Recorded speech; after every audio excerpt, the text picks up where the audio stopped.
Hello, and welcome to another Ditch Witch Diaries. And we are in the planets, and we are doing sun herbs right now. And specifically, last time we did Angelica, and this time I am presenting. And let me just share. I'm very excited to share this with you. Amazing. We are going to talk about Witch Wort, or St. John's Wort, as you might, some people might know it. And we are going to talk specifically about why we call it Witch Wort. And it's for some of the same reasons that we talked about in the other, that I was a little bit irritated about some of the associations. So here we go. Witch Wort. It's Hypericum perforatum. That is the Latin name. And this is the botanical drawing. And this is what AI thinks it looks like. And it's not so bad. Although my St. John's wort is looking, I wish it looked like this right now, but it is so burnt. Like it has like everywhere that like the sun goes through, like I have it under a lattice and there's like these huge like blocks of like brown burnt. Like it's so sad. I keep thinking I need to go put something up over those blocks. It's just horrible. Anyway, it likes it a little bit shady is what the moral of the story is. But that's my witch wort, not St. John's wort. So the parts used are going to be the aerial parts. And the other names are amber, cammock, fuga, daemonum, goatweed, Herba John, Kalimath weed, Klamath weed, penny John, rosin rose, scare devil, soul, terrestis, and Tipton weed. So there's some, of course, a lot of these Latin names, we're kind of speculating. They have a lot of different options in where they came from. So one possibility is that Hypericum is the ancient Greek name derived from hyper, meaning above, and eikon, meaning picture. So it's from the old practice of placing flowers above an image in a house to ward off evil spirits at the Midsummer festival. Okay, so this, of course, was later co-opted by Christians. Of course, we know that. Of course. Another option, though, is that it was Hypericum comes after Hypernicus, the father of Western medicine and the first, quote, doctor in Western medicine. So that's another option. And then we're going to talk about the correspondences. So we're going to see some of the correspondences. Just remember in the correspondences that to look for the meaning of the word later. So perforatum refers to paired leaves that are joined at the base and are perforated by the stem. So now the plant information. What this plant is considered an erect multi-stemmed perennial forb. Okay, interesting. And it has these long, slender runners, okay? And they grow like right at the soil surface and just below it. It also has like rhizomes as well. Mine are not flowered or seeded because they're only it's the first year. So next year they'll probably flower and seed, but I did not get any flowers this year, sadly. I was hoping it would go against that, but sadly it follows what it says. It doesn't flower. It is native to Europe, Western Asia, and North Africa. And now it's widely distributed across most temperate regions of the world. And it's likely introduced to North America many times along its history. There are many times where it was introduced. And it was certainly growing and established in most Western states by the early 1900s. So this is where this whole St. John's wort mumbo jumbo shenanigans starts coming in. But the flowers, they bloom right around the summer solstice, which is midsummer, right? And then we'll talk more about that. But what happens though is if you take right before the little buds, you can even do this with the buds or the flowers. If you pinch them, you'll get this red purple dye that comes out. And if you put that in oil or tincture or anything, it will turn it bright red. Like we have this, my friend makes this unbelievable St. John's wort oil. She has them like going like huge containers of St. John's wort that she gets from Northern California. It's amazing. So let's begin talking about, so we start out the lore, stories, and cultural import of witch wort by talking about St. John's wort. Okay, so why do we have St. John's wort? Because St. John's wort is an aberration, okay? It was an attempt to take over a pagan holiday, the pagan holiday of Midsummer. Okay, so it said that it was named after John the Baptist, but I reject that forever. That it was so clearly an aberration to take over this plant because this plant is so special to Midsummer and to the sun and to the summer solstice and the bright, huge, perfect, like summer solstice is like the height of summer rays, the sun's rays. And I just can't stand that it was just, screw that. Anyway, I reject. Yeah, it's just sad. It is sad. It's horrible. Well, it's not that. You can call it St. John's wort if you want, but I'm not calling it that. Some Christian nonsense anyway. Sorry, Christian people. If that's, you know what? I am decidedly not there. So anyway, so lore, stories, and cultural import, we move to the British Isles, to Scotland. And these superstitious Scots, they used witch wort to ward off evil spirits on Midsummer Day, when evil spirits are said to be the most present. Of course they are, because sun energy is high. It's like bright until late in the evening. There's all sorts of like, just even think about it, like summer evening with a balefire. It's just like, lots of evil spirits. Better grab your witch wort. There you go. So there's an association in Scotland also with the Summer King or the Green Man as well. That's kind of where you get this, that masculine kind of Green Man association is from Scotland. So now we move to the Celts, and they use witch wort to protect those who had wandered the woods from the mischief of faeries. So we can see that protective quality again, the sun's protective quality. So then, and here, look at this. This is so amazing. This is what I was talking about, that red, and how the flowers and the little buds that you see there turn it red. So when we move to Sweden, they make this liqueur out of witch wort called schnapps, like schnapps. It's made from witch wort though, and you're supposed to fill the bottle halfway full with the buds, and the unopened flowers. And they snap and turn red when you squeeze them. That's where you get the name schnapps, is because they snap and turn red. They do. And you fill the bottle you fill the bottle just until you cover the buds. So halfway full, and then you let that sit until it's bright red. So for a couple days, right? For a few days until it gets bright red. And then you add the rest of the vodka bottle and you let it steep, shaking it like a normal tincture you would for 3 to 4 weeks, which I like it for 1 moon cycle. How about that? We'll just call it 1 moon cycle. Where's me? So in Greece, so the 1st century, witch wort is discussed by Dioscorides, is that what we say? Every time. Exactly. And in Dioscorides, he talked about it being witch wort being used for wounds as a diuretic and for menstrual issues.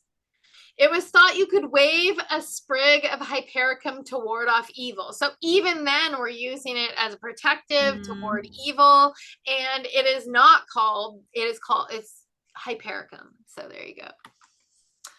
Then we get to America, and we see that the Cherokee nation is also using witch wort. so the Cherokee Nation, I always like to orient everybody. The Cherokee Nation was originally located in the southeastern U.S. in parts of Alabama, Georgia, Tennessee, North Carolina. And the Cherokee Nation was forced to relocate to, quote, Indian Territory, which is now Oklahoma, in 1838 after gold was discovered in their land, in their nation. So just so we know about the Cherokee. Yes.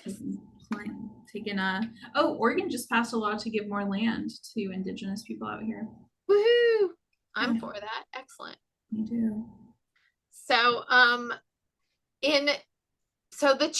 for the Cherokee Nation, Witch Wort was often part of a Three Sisters garden, which the Three Sisters were corn, beans, and squash. So it was being grown amongst the Three Sisters gardens.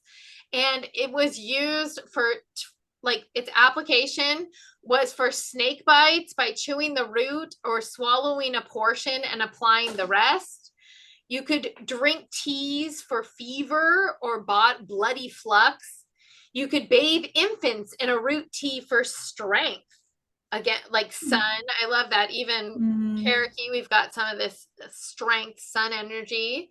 Sniffing the crushed plant to stop a nosebleed. It was also used to treat venereal diseases and bowel complaints. So the Iroquois and the Montagnais, can you say that?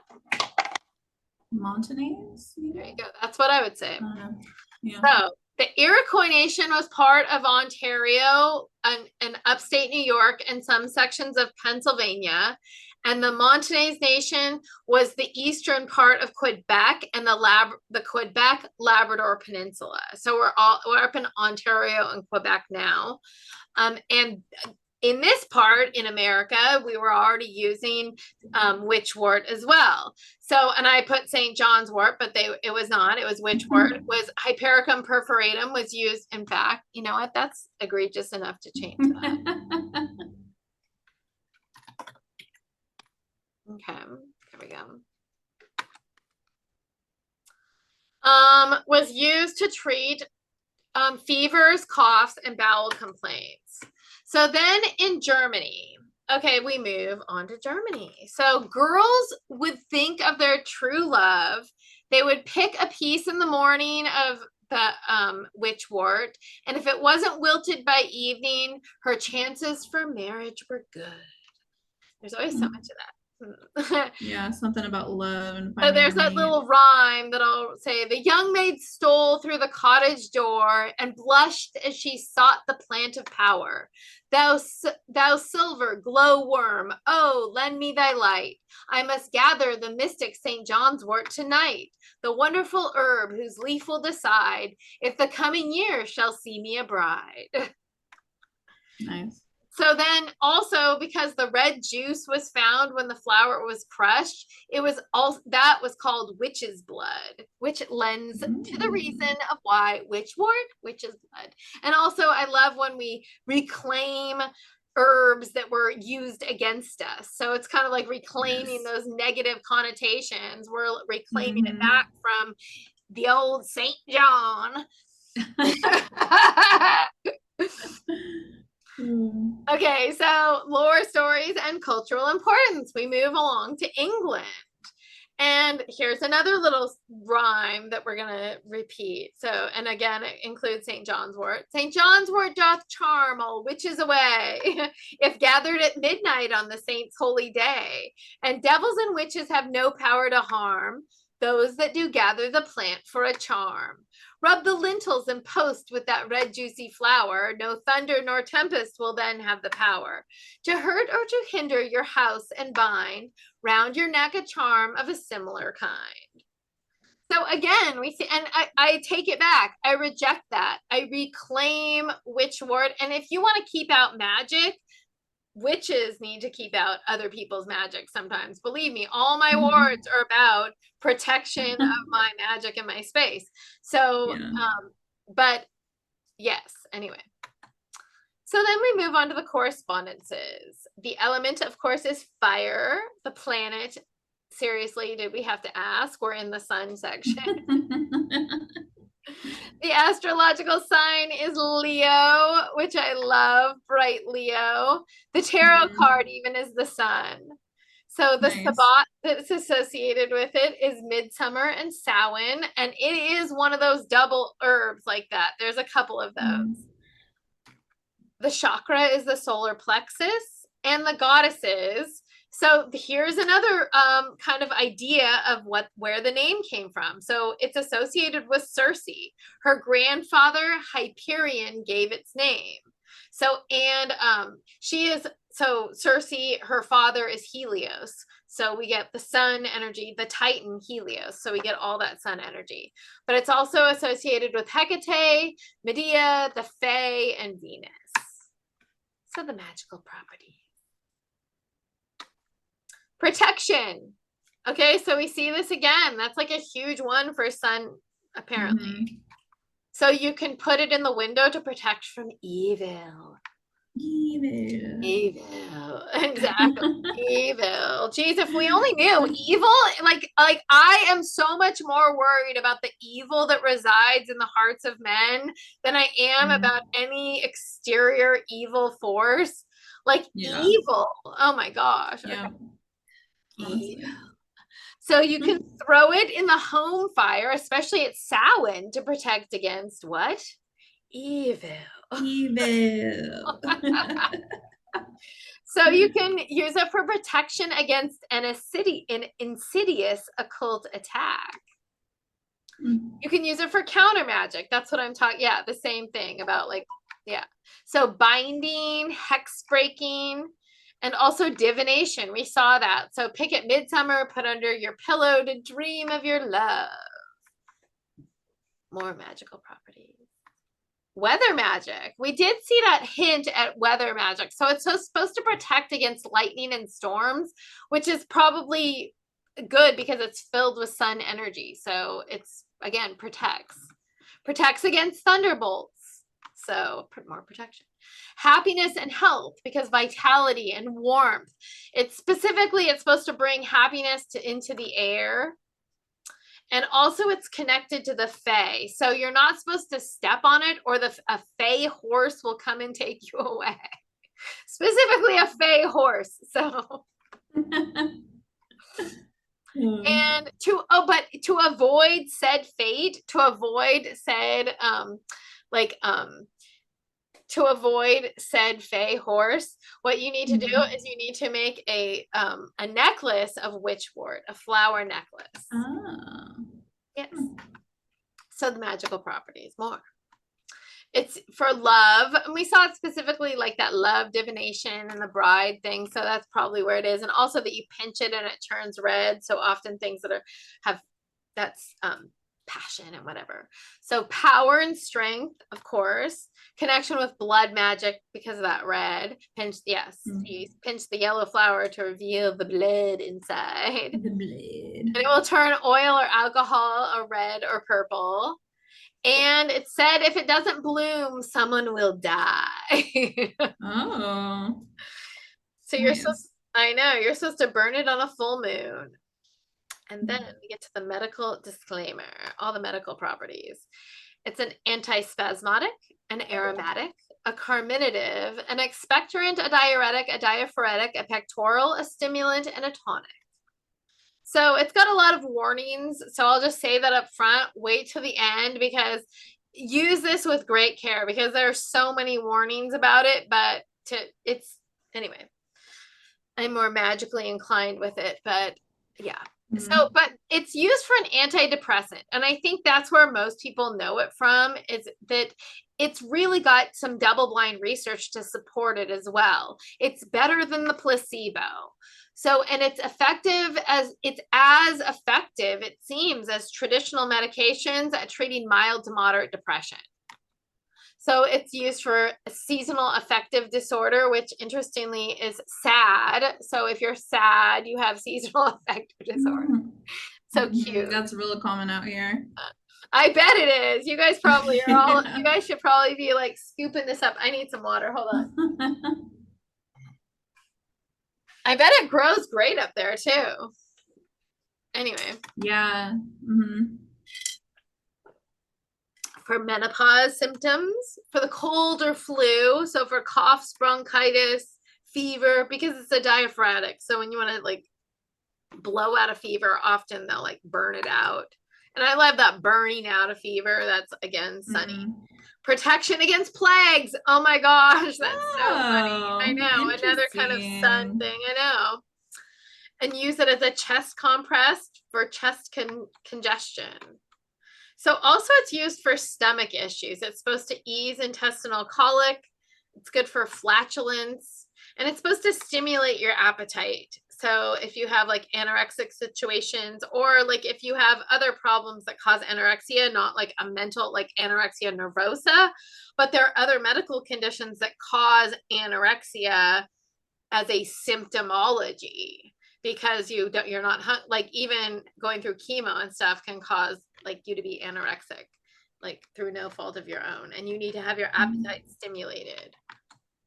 Of course, the old rheumatism cure.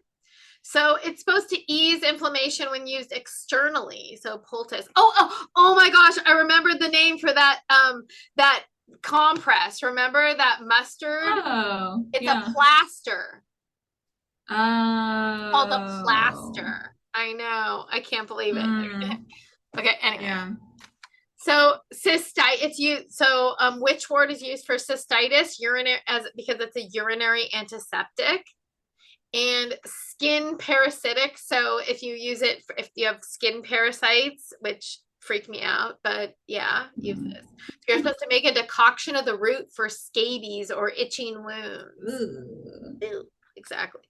So also for wound healing. So now we're going to talk about the cautions, because you got to listen. So you can't give this to diabetics because it'll increase your blood sugar. Okay. And it can weaken the effects of many drugs. So it's not going to weaken the effects of antidepressants, but you can have this reaction with antidepressants that like isn't like a serotonin reaction. So you can't be taking things that like do double duty with serotonin, because you could have this reaction with serotonin, but it could weaken the effect of birth control pills, cyclosporin, which prevent the body from rejecting transplanted organs. Some heart medications, including digoxin and ivabradine, some HIV drugs, including indinavir and nevirapine, some cancer medications, including irinotecan and warfarin. If you see your drugs up here, you better know, because it's causes problems. It causes problems with blood thinners and anticoagulants, certain statins, including simvastatin. Okay, so, and not only that, it could cause a sensitivity to light. So there's a lot of cautions here. So listen. Yeah. Okay. And if you're